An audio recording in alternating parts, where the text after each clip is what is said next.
Vocês estão bem? Amém. Vocês estão em paz? Quantos estão em paz? Amém. Quantos estão assim em conflito? Puxa, estou aqui, mas estou com calor, está desconfortável. Tem alguém assim desconfortável nesse momento?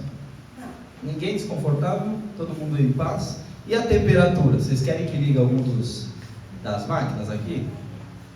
Tá tudo bem aí? Tem alguém com calor? Com frio?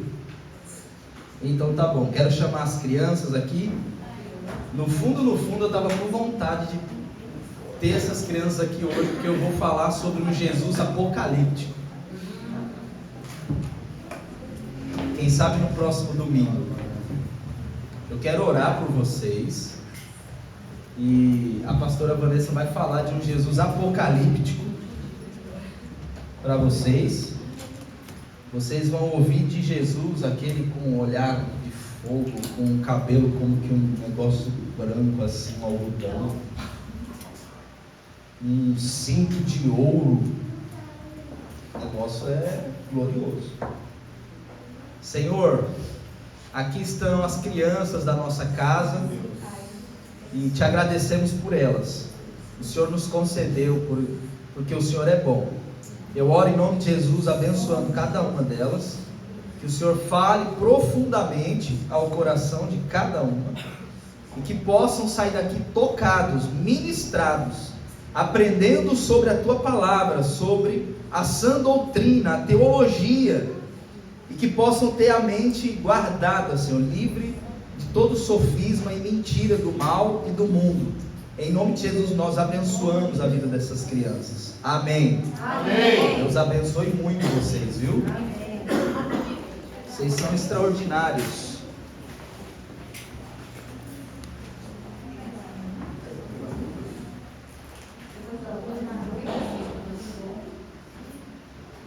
Seu Aureliano, que bom ter o senhor aí, pai. Eu vou pregar direitinho. Não vou brigar com ninguém. Viu como eu estou mais calminho de um tempo para cá? Eu vou contar aquela lá. Teve um dia que eu estava saindo para pregar. Meu pai disse assim: filho, não briga com ninguém. Prega direitinho. Então eu vou pregar direitinho. Deixa eu contar uma coisa para vocês. Você hoje não falhou em ter vindo. Pergunta assim: por quê? Eu vou falar de novo. Você hoje não falhou em ter vindo. Pergunta por quê? Por quê, pastor? Porque hoje nós vamos começar uma série poderosa. E esse mês você não pode perder por nada. Por nada, por nada, por nada. Fala assim, ó, pro vizinho assim, ó, esse mês você não pode perder, nem um culto. Por nada. Porque esse mês nós vamos falar do Jesus apocalíptico. Ó, tem gente que parece que não dá nem conta de falar apocalíptico. É difícil a palavra, né? Deixa eu contar uma coisa para vocês. E eu já comecei a pregar, tá? Não precisa ficar esperando eu começar a pregar, porque tudo que eu estou falando desde então é importante para um todo. Por que é importante que você venha nos próximos cultos? Porque nós vamos trilhar um caminho, trilhar uma jornada. Se nós vamos trilhar uma jornada, é importante que você pegue cada momento, cada passagem, cada circunstância daquilo que nós vamos compartilhar. Porque a nossa intenção é fazer Jesus conhecido. Eu lembro que em 2017 eu recebi uma palavra específica da Dona Ondina, e a Dona Ondina me dizia o seguinte: faça Jesus conhecido e Ele te fará conhecido. E eu dizia, pensava comigo, né? Que coisa, né? Como assim? Jesus vai me fazer conhecido? E ela dizia: faça Jesus conhecido e Ele te fará conhecido. Depois de uns dias, eu comecei a perceber que a mensagem que Deus estava me entregando por intermédio da Dona Ondina era o seguinte: olha, fale sobre Jesus. Porque enquanto pastor, nós temos uma tendência de muitas vezes pregar sobre como as pessoas devem se comportar em relação à palavra de Deus. E não raro a gente fala que as pessoas têm que fazer isso e aquilo. Só que, geralmente, nós temos uma dificuldade de pregar, de falar para a igreja quem é Jesus, o que Deus faz, o que Deus pode fazer por você. Eu não sei se vocês entendem essa minha argumentação. É como se domingo após domingo eu estivesse dizendo para vocês: obedeçam, obedeçam, façam isso, façam aquilo, e nunca falasse: Deus pode fazer isso por você, Jesus faz isso por você, Jesus é assim. Entendem a diferença? Então, mais do que falar o que você tem que fazer, nessa série eu quero falar do que Jesus pode fazer. Bom, eu acho que era um bom momento para você estar entusiasmado. Amém. Essa é aquela hora que a gente olha e fala: ufa, não depende só de mim. É aquela hora que eu digo assim: a autorresponsabilidade dá uma descansadinha aqui, e a nossa pressão de querer fazer tudo aquilo que precisa ser feito. Eu quero mostrar para você quem é Jesus, esse Jesus apocalíptico, poderoso, que está por mim e por você. Abra comigo a sua Bíblia no livro das Revelações de Apocalipse. Fala: uau, eu vou escutar uma mensagem no livro de Apocalipse. Sim. E eu vou provar para você, por A mais B, em nome de Jesus, com a graça do dom da palavra, Senhor Edgar, que Apocalipse não é um livro das ocultações, é o livro das revelações. Muitos de nós temos medo, receio de ler o Apocalipse, porque tem muita coisa que a gente não entende. Quando fala Apocalipse, chega a dar um medo, porque parece que talvez é o fim do mundo. E quando se fala de fim do mundo, a gente fica com a percepção de que parece que a gente não está vivendo direito, e que se o mundo acabar, nós vamos para o inferno. Alguém já pensou isso alguma vez? Fala só todo dia, né, mãe? Então, eu quero que você entenda de antemão que o livro do Apocalipse é o livro das revelações, e não o livro das ocultações. Não precisa ter medo achando que não dá para entender nada de Apocalipse, porque 70%, eu disse quanto? 70% do livro de Apocalipse tem uma interpretação em seguida. Ou seja, obrigado, Rita. Ou seja, tudo aquilo que nós achamos que é difícil de entender no livro de Apocalipse, o próprio livro de Apocalipse revela e interpreta o que significa. Então, aquela lógica ou aquele pensamento de que Apocalipse é difícil de entender, talvez é porque você não prestou tanta atenção na leitura e nem na interpretação das alegorias e dos símbolos que contém ali. Porque 70%, repito, do que está escrito em Apocalipse, o próprio contexto explica o que é. Então eu quero de antemão quebrar esse misticismo na sua cabeça, de que Apocalipse é um livro difícil. Sabe o que eu quero te dizer? Existe um ser que não quer que você entenda o que está escrito em Apocalipse. Quem chuta? Só ele. Agora, por que Satanás não quer que você conheça o Apocalipse? É porque é o livro que fala do fim dele. É o livro que demonstra quão poderoso Jesus é e quão forte é a mão do nosso Deus a nosso favor. E Ele quer me fragilizar e te fragilizar, te afastando do entendimento desse texto, que é revelador e que demonstra que no fim de tudo Ele perdeu. Entendem isso aqui? Então, se você abriu em Apocalipse, no capítulo 1, eu quero que você acompanhe comigo aí. Eu vou ler a partir do verso 1. Apocalipse, capítulo 1, verso 1. Quem achou diz amém. Amém. Diz assim, Apocalipse 1, verso 1. Revelação de Jesus Cristo, que Deus lhe deu para mostrar a seus servos as coisas em que breve deve acontecer. Ele enviou seu anjo para anunciar a seu servo João, que atestou tudo quanto viu da palavra de Deus e do testemunho de Jesus Cristo. Bem-aventurados os que leem e também os que ouvem as palavras desta profecia e guardam e obedecem as coisas que nelas estão escritas, porque o tempo está próximo. Deixa eu dar uma paradinha aqui. Olha o que o verso 3 está dizendo. Bem-aventurado aqueles que leem e aqueles que ouvem e aqueles que obedecem às profecias deste livro. O que significa bem-aventurado? Mais que feliz. O que a Bíblia está dizendo é que se eu e você, se nós lermos, ouvirmos e obedecermos a palavra, nós somos mais que felizes.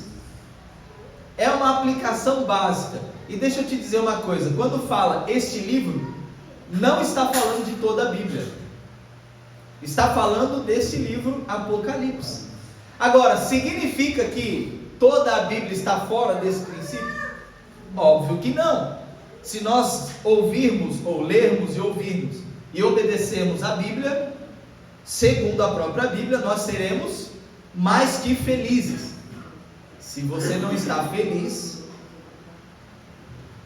fica a dica. Verso 4.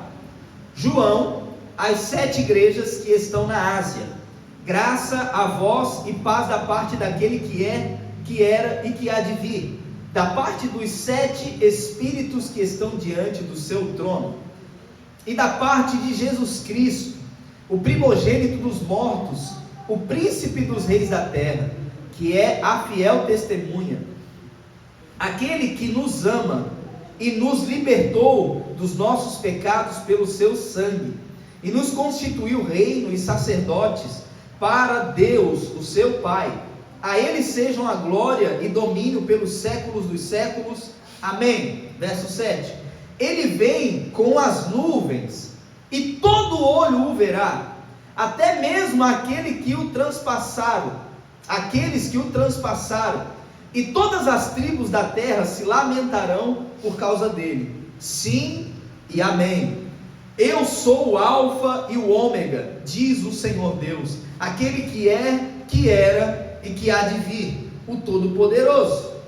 Por ora, existem muitas coisas que até aqui o verso 8 nós já poderíamos aprender e interpretar.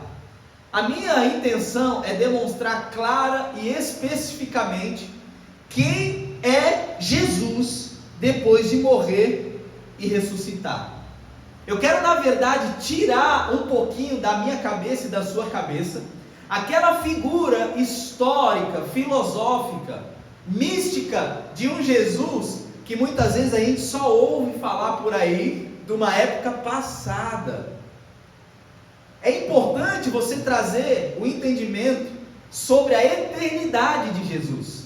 Jesus, ele é o mesmo ontem, hoje, sempre e será eternamente. Agora você pode perceber que inclusive a história foi dividida entre antes e depois de Jesus. Você vai perceber que hoje nós estamos no ano de 2024, depois de Cristo. Ele é tão importante que foi o homem que dividiu a história entre antes e depois de si. Agora, o fato é que Jesus, enquanto homem na terra, demonstrou muitas verdades e cumpriu a sua missão. E certamente nós aprendemos com o que Jesus veio fazer, sim ou não? Sim.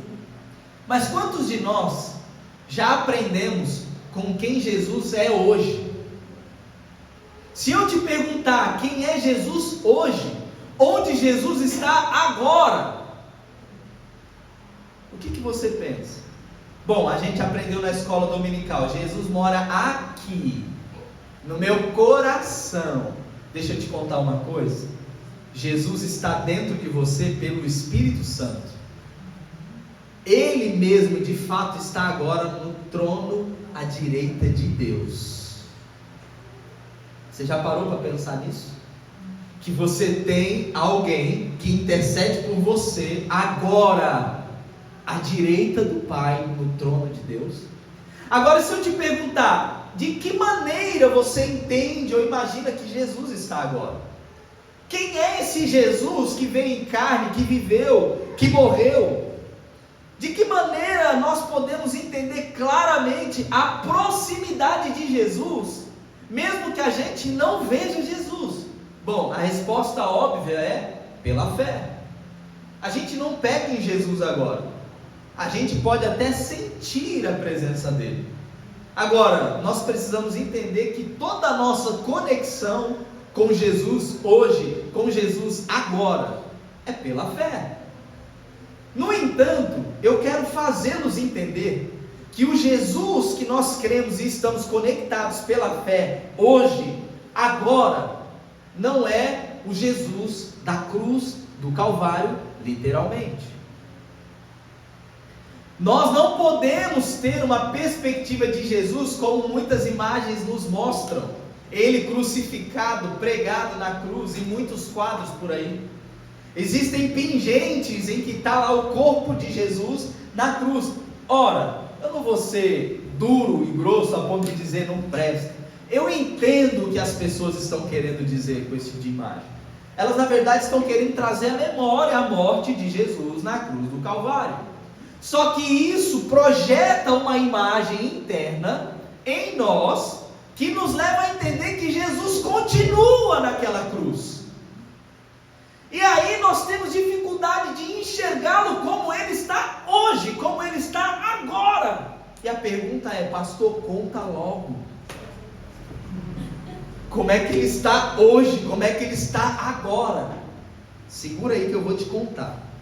Mas antes de te contar como ele está hoje, como ele está agora, eu vou te falar rapidamente o que Apocalipse fala sobre os nomes ou os títulos de Jesus.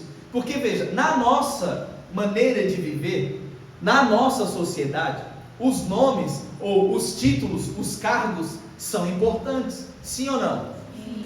Eu não vou dizer que são as coisas mais importantes, mas são importantes. Imagina você ter um almoço com o governador do estado de São Paulo. Olha que coisa bacana. É o governador do estado. Imagina você ter um tempo de mesa com o presidente da república. Tem um monte de gente aqui que não quer. Eu iria. Eu conversaria com ele tranquilamente, né? Companheiro, dá uma distância, companheiro. Mas veja bem, eu só quero demonstrar nesse primeiro momento o quanto os títulos são importantes para a nossa sociedade, ok? Eu quero compartilhar com você quais são os nomes, quais são os títulos que Jesus tem, para você perceber quem é por você. Mais do que um presidente, mais do que um governador. Olha, ele é o Salvador. Ele é o que salva a sua alma do pecado, do inferno. Jesus tem um nome ou um propósito, um título encarregado como o Cristo. A palavra Cristo significa o ungido, o Messias. Veja, o ungido é por você, não é mais um ungido. O pastor Alexandre é ungido, o Edgar é ungido, a Elisa é ungida. Nós somos ungidos por Deus? Sim, mas Jesus é o ungido, não é mais um ungido. O artigo faz toda a diferença. Outro nome, a fiel testemunha. Jesus foi a fiel testemunha das verdades do Pai. Por exemplo, diante do Sinédrio, lá em Mateus 26, ele foi aquele que contou a verdade sobre o Pai. Outro nome ou título de Jesus, o primogênito dos mortos. Veja, até Jesus ressuscitar depois de 3 dias, não se tinha história na humanidade sobre alguém que tinha feito ou vivido essa experiência. Então Jesus é o primogênito dentre os mortos. A partir da ressurreição de Jesus, nós podemos então entender que faz sentido crer na ressurreição. Imagina você ter o primogênito dentre os mortos no teu time. Um outro nome, ou uma outra função, o Alfa e o Ômega, o soberano dos reis da terra. O Jesus que você serve, o Jesus que nós servimos, ele é o soberano dos reis da terra. Provérbios diz que Deus tem poder de mudar coração de reis. Ele é o soberano. Ele está no nosso time. Ele é aquele que era, aquele que há de vir. Olha o outro nome, ou o título, ele é o Todo-Poderoso.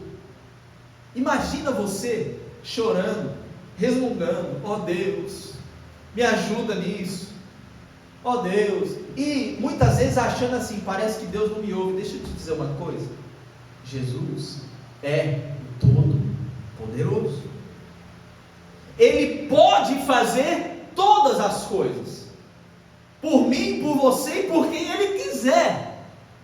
Nós acessamos o poder de Jesus pela fé. Olha um outro nome, Ele é o Filho do Homem, o primeiro e o último, aquele que vive. A ideia é de que Jesus carrega em si a plenitude do Pai. Colossenses 1 diz que Ele é a encarnação, Ele é a demonstração do Pai na terra.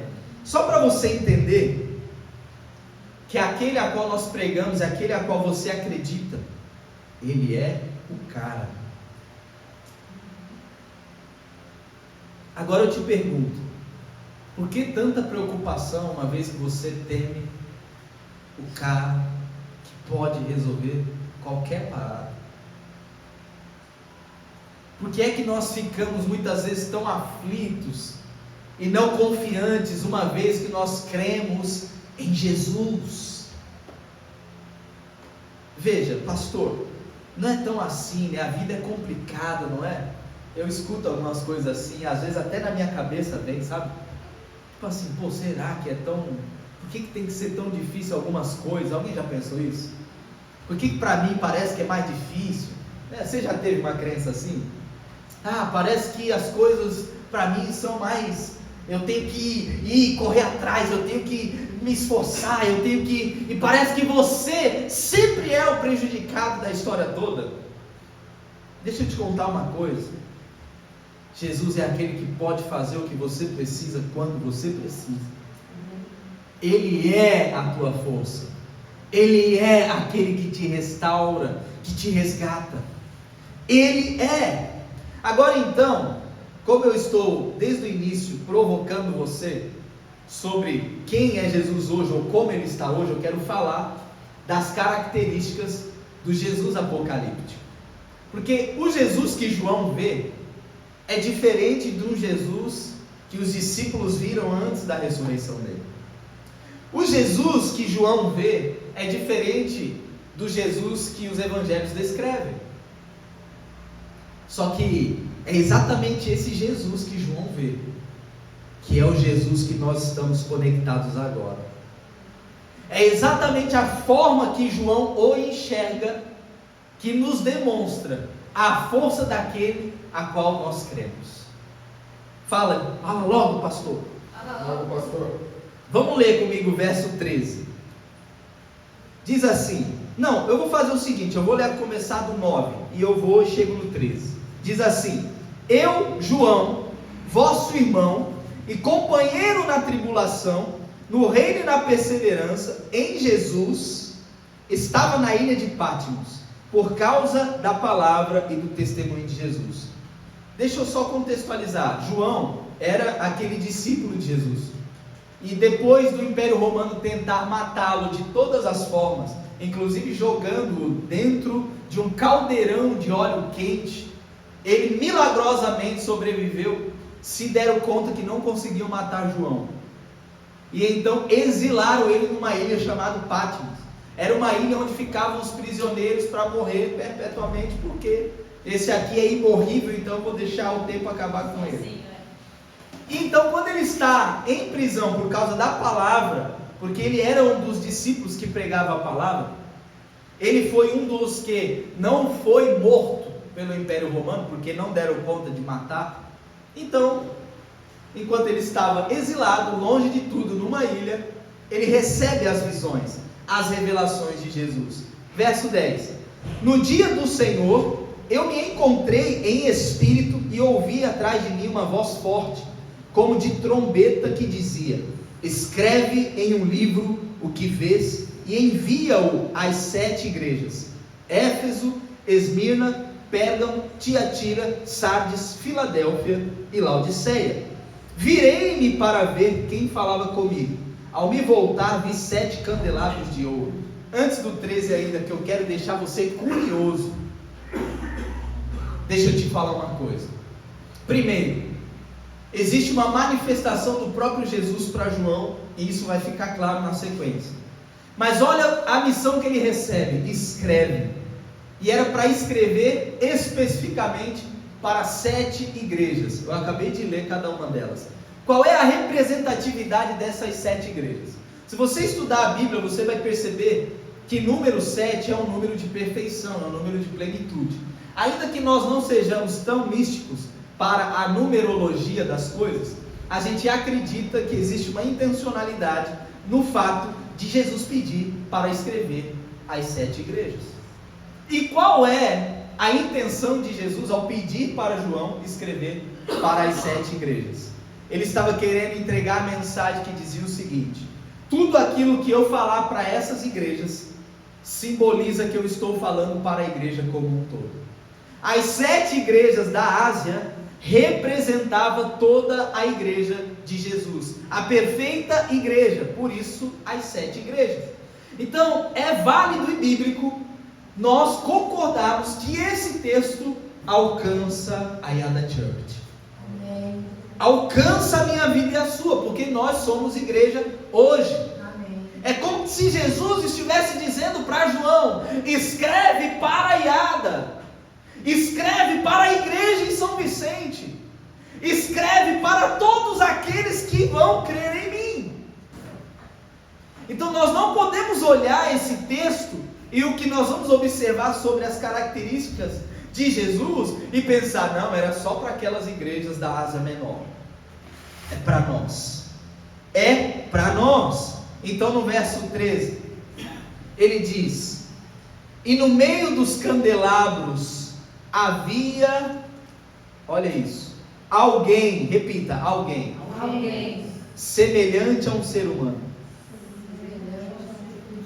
Primeira coisa que eu quero te dizer: o Jesus apocalíptico, o Jesus que nós cremos hoje, agora, ele é semelhante a mim e a você. Como assim, pastor Alexandre? Que coisa! Deixa eu te dizer, Jesus, ele está agora no trono à direita do Pai, semelhante a mim e a você. É isso que está escrito. Jesus, não pense você que ele está hoje em qualquer imagem, em qualquer fantasia, senão semelhante a mim e a você. Sabe qual é o duro? É que nós dificilmente temos facilidade para crer e concordar que Jesus, hoje glorificado, é semelhante a nós. Agora, o texto diz que era semelhante a um ser humano. Você, se é um bom intérprete, ou se você tem uma lógica aguçada, você vai dizer: bom, pastor, mas não está dizendo que ele era humano. Alguém percebeu esse detalhe? O texto está dizendo: ele é semelhante a um ser humano. Por que é que João diz que é semelhante a um ser humano? Porque imagina, João está tendo uma visão. Lembra que alguém atrás dele está entregando a mensagem: escreve. O texto diz que quando ele se vira para observar quem é que está falando com ele, o que acontece? É alguém semelhante a um ser humano. Deixa eu parar nesse ponto. O Jesus que nós adoramos, o Jesus que nós confessamos, esse Jesus apocalíptico, o Jesus das revelações, hoje, ele é semelhante a ser humano. Eu vou te dizer, lembra de Atos capítulo 1, quando Jesus vai ascender ou subir aos céus? Os discípulos dizem que da mesma forma que nós, ou aqueles que naquele momento estavam lá com ele, viram Jesus subir, verão ele descer, da mesma forma. Qual era a forma? Eu te pergunto, qual era a forma que Jesus tinha depois de morto e ressurreto? A Bíblia diz que Jesus apareceu por cerca de 40 dias depois de ressurreto, a ponto de aparecer para Tomé e mostrar as marcas, os furos das mãos.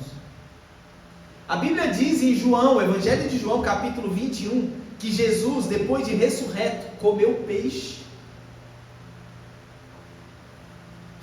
significa um bom entendimento de que o céu não vai ser chato. Não pense que lá no céu nós vamos passar a eternidade.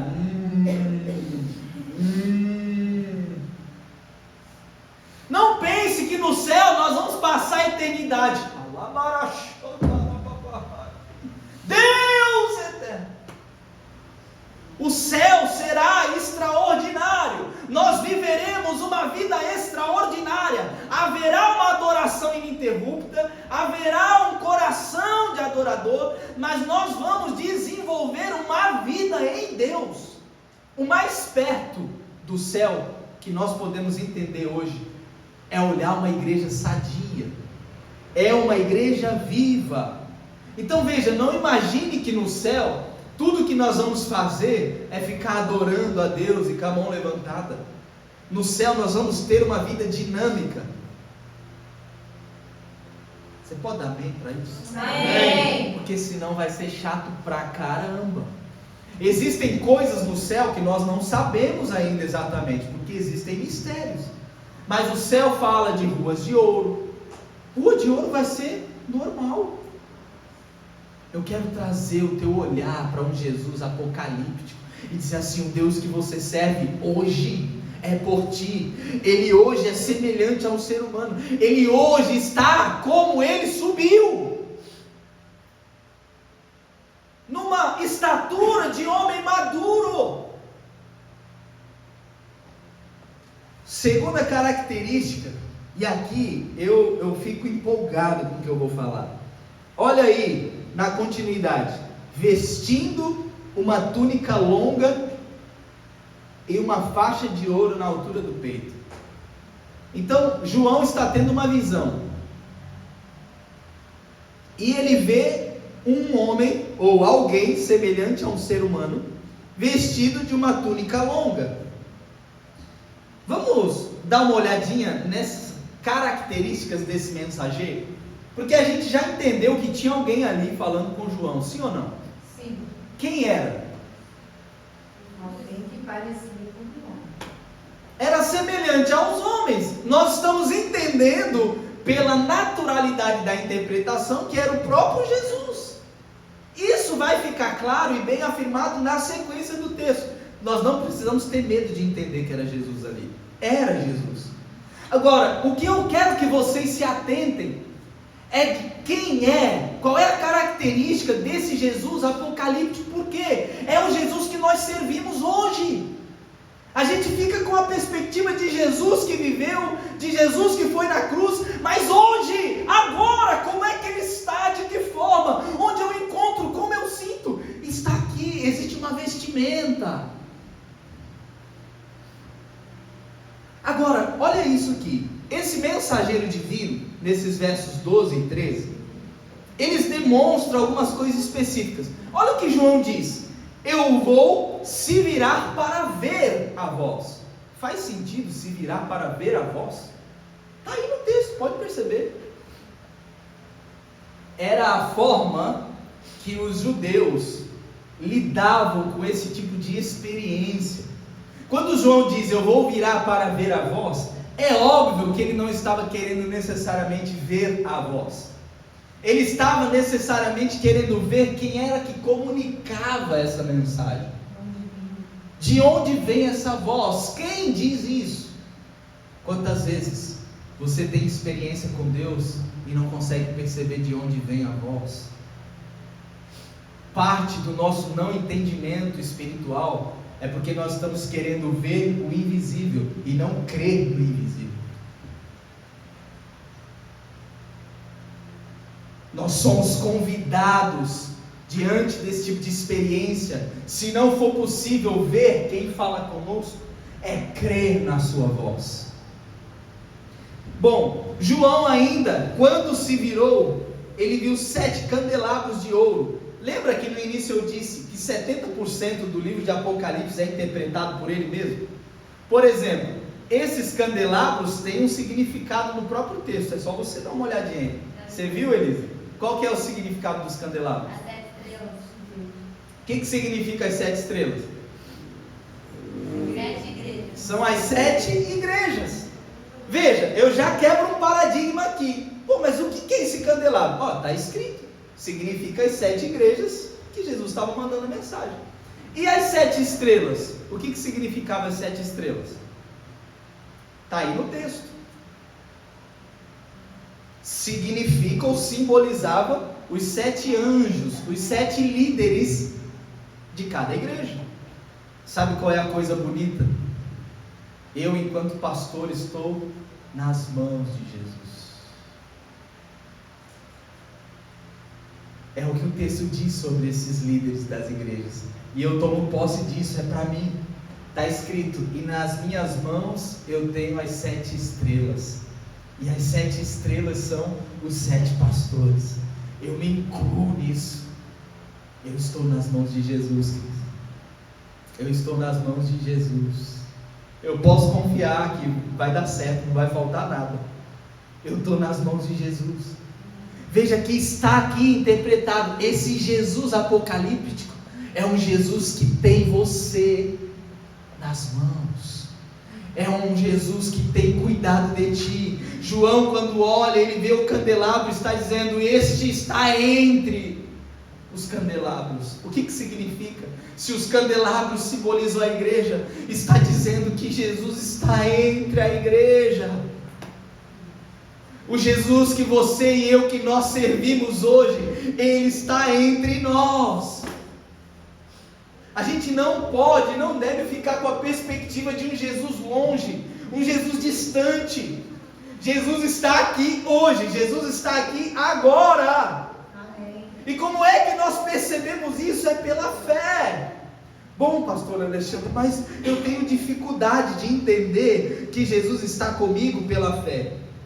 Se você tem dificuldade de entender que Jesus está contigo pela fé, comece em humildade, pedir para que Ele te dê experiências.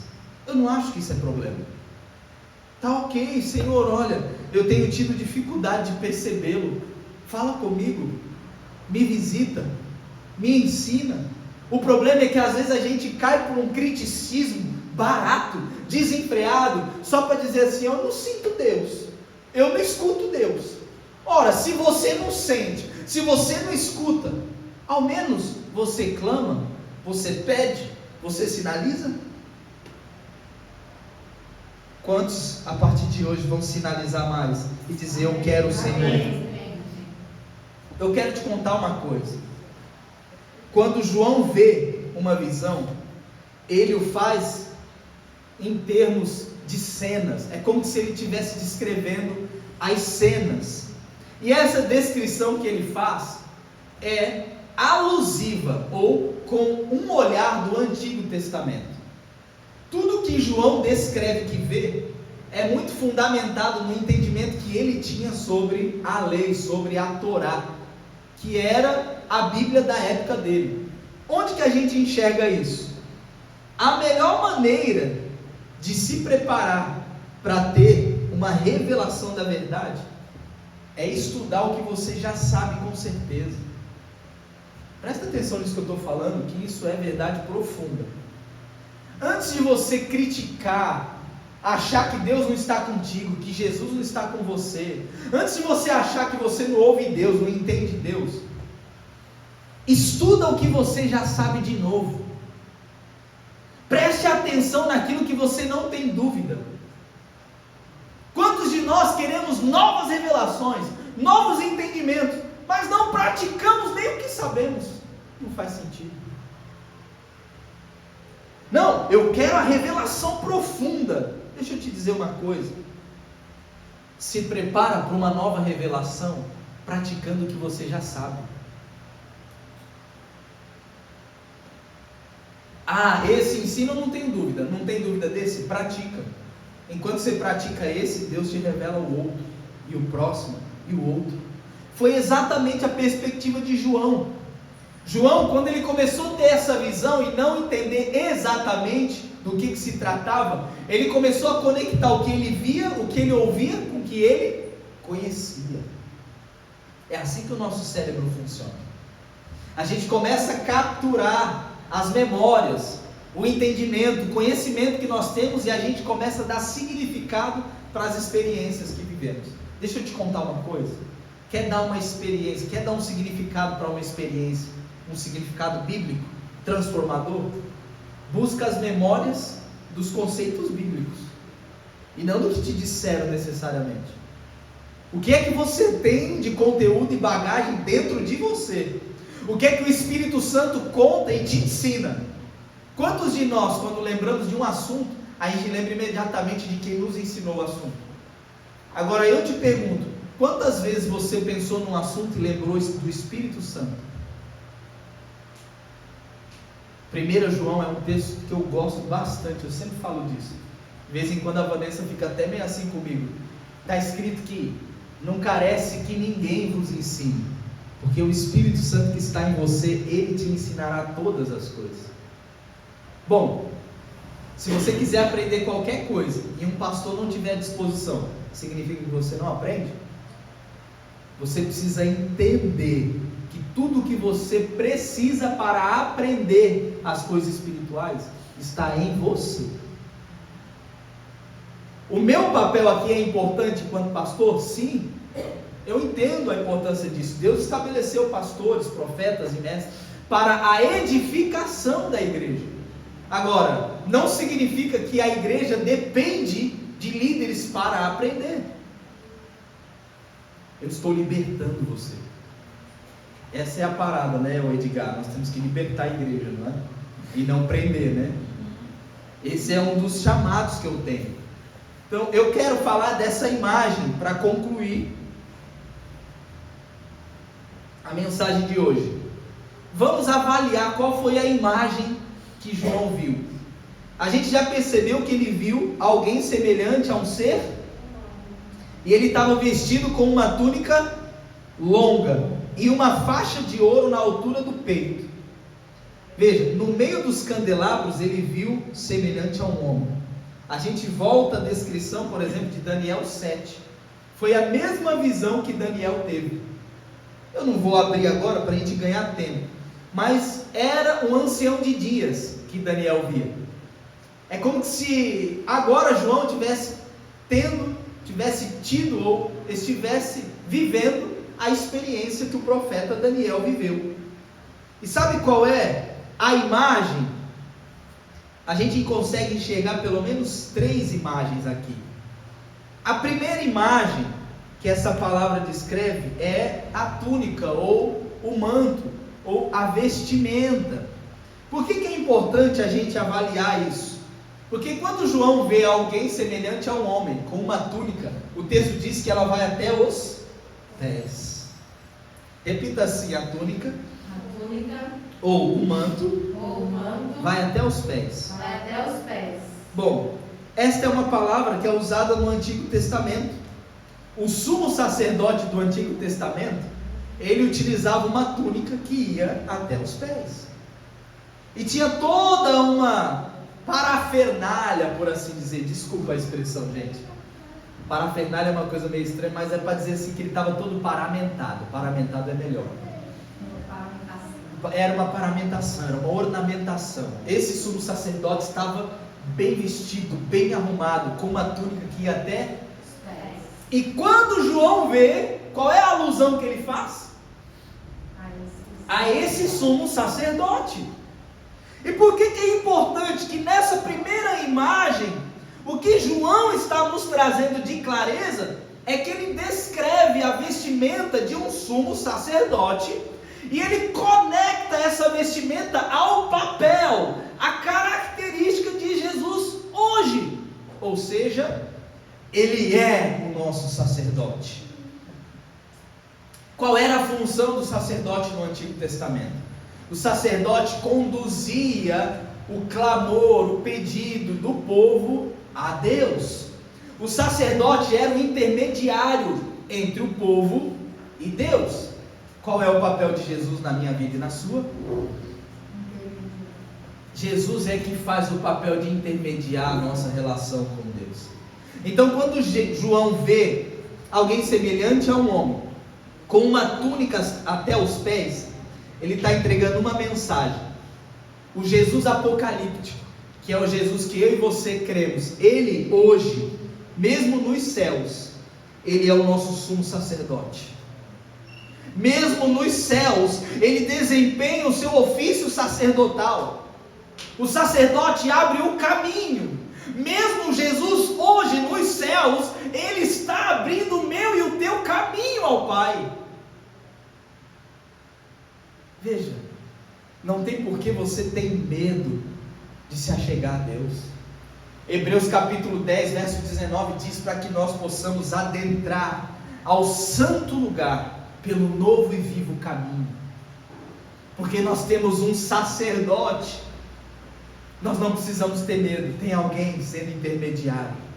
Ah, você pecou? A Bíblia diz que Jesus está intercedendo por mim e por você. Quantos entendem isso que eu estou dizendo? Amém. Numa segunda imagem, nós vamos caminhar e enxergar que ele estava com um cinto, ok?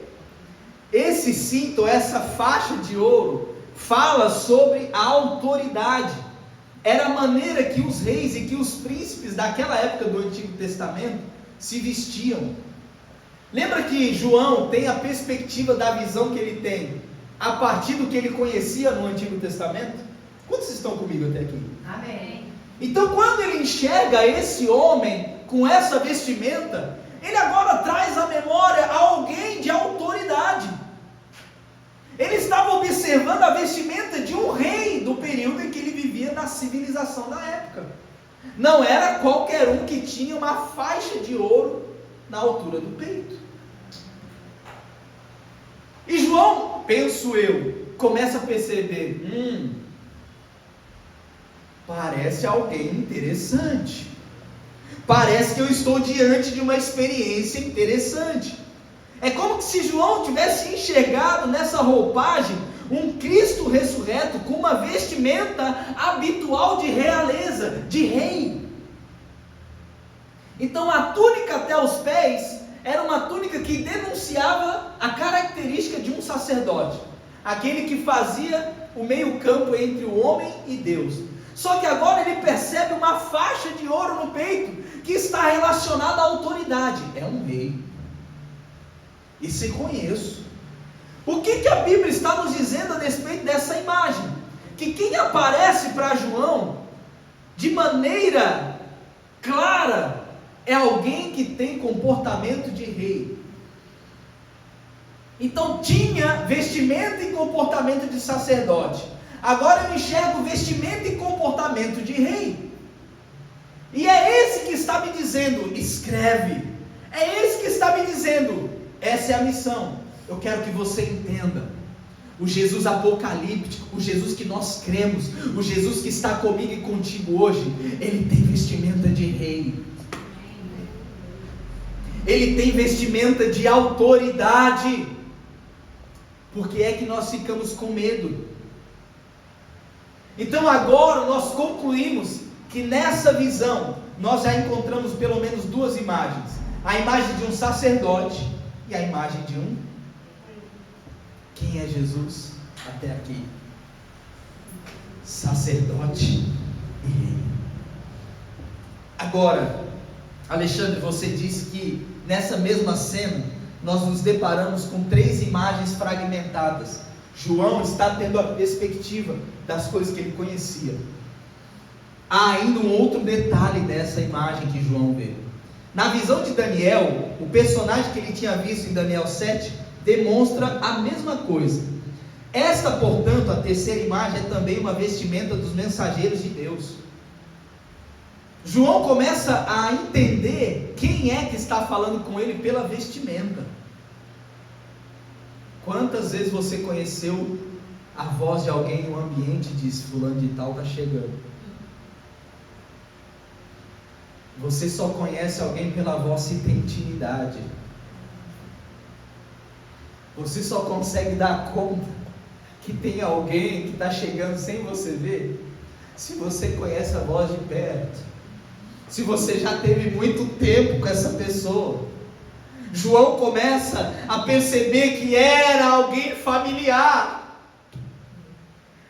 João começa a perceber: essa voz eu conheço, essa vestimenta eu conheço. Ele percebe que o grande mensageiro que chega a ele vem com entonação de profeta. Então João percebe alguém como um sacerdote, percebe alguém como um rei, e agora tem voz de mensageiro, é um profeta. Agora as coisas começam a fazer sentido pelo seguinte: Jesus demonstra nessa visão o seu tríplice ofício. Ele era sacerdote, ele era rei e profeta. João enxerga o tríplice ofício daquele que o comissiona a entregar uma mensagem. Eu quero te dizer uma coisa: o Jesus apocalíptico que nós cremos hoje, ele é o mesmo. Ele é sacerdote, ele é rei e ele é profeta. Nós não podemos e nem precisamos ter medo. Não faz sentido não crer. Jesus hoje nos dá acesso ao Pai. E eu te falo mais: quando nós encontramos as fontes dessa imagem que João nos escreve, nós nos damos conta de que não era uma mera vestimenta comum. Nós damos conta de que representa Cristo no seu ofício completo: sacerdote, porque conecta o homem a Deus; rei, porque tem autoridade nos céus e na terra; e profeta, porque traz a verdade do Pai. Eu estou entusiasmado com isso. Jesus é aquele que traz a verdade de Deus hoje. Jesus é aquele que nos torna possível entrar na presença de Deus hoje. Jesus é aquele que nos deu poder e domínio sobre todas as coisas hoje.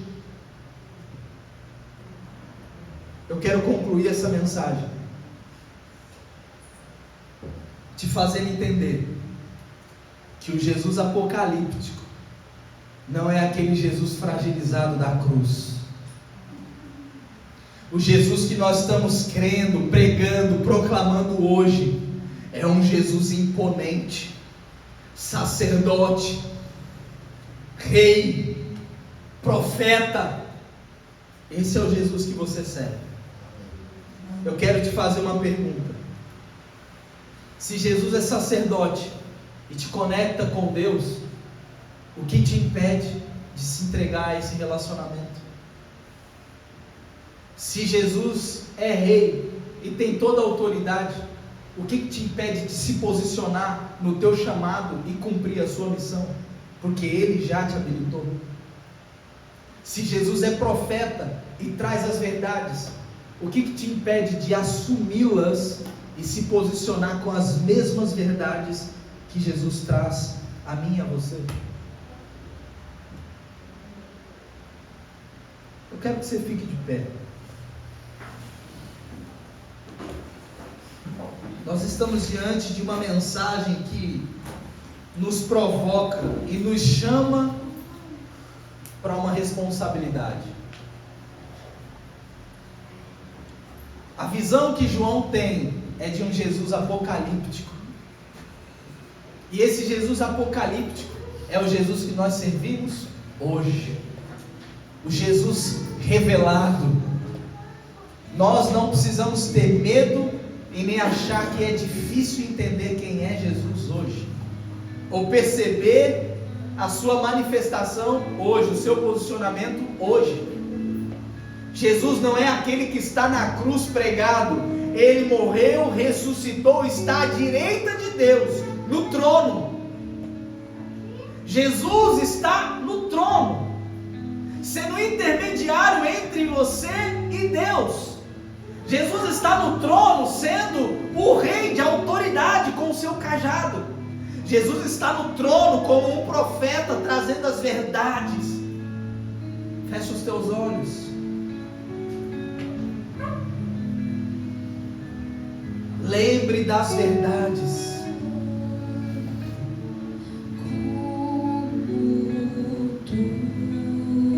Alavarasur e amaragatéias.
te quero perto, diz o Senhor.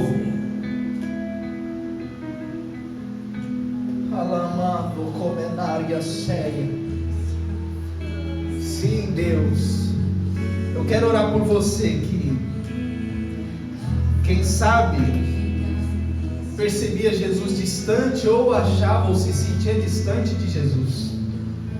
Júlio, pode desligar e tirar só o pessoal passar se for caso.